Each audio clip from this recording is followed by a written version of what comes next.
Hello everybody, in today's video I'm going to show you how to attach the toilet flange to the concrete floor. So we've got these 6 holes over here. We're going to drill holes in the concrete first, and then we're going to attach the flange with these Tapcon screws.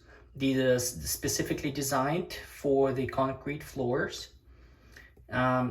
These particular ones are 1 inch and 3/4 in length, so 1.75 inches.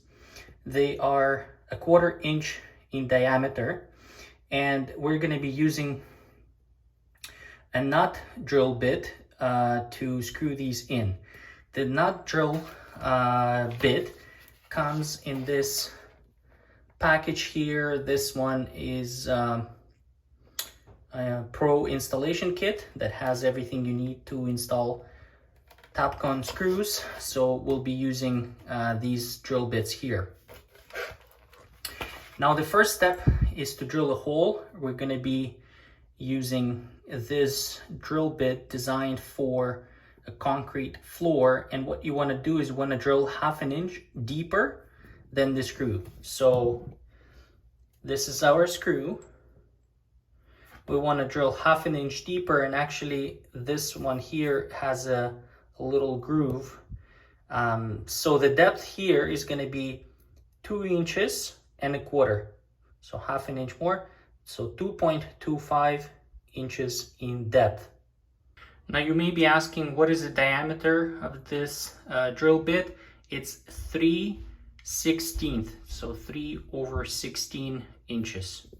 Now when you're drilling, you want to use the hammer mode, which is this mode here on your drill.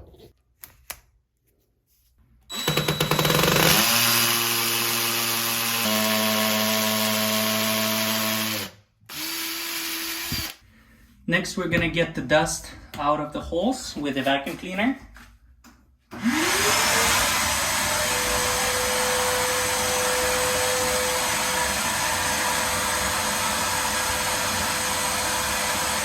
Now the final step is we're going to use the impact driver and the Tapcon drill bit here to drill it into place. You can also use a normal nut driver drill bit here as well. You don't have to use the Tapcon one. This one is really nice. It has a magnet, holds the screw in place. The difference with this tool is that it stops when the tension is right and when the drill bit is fully in place.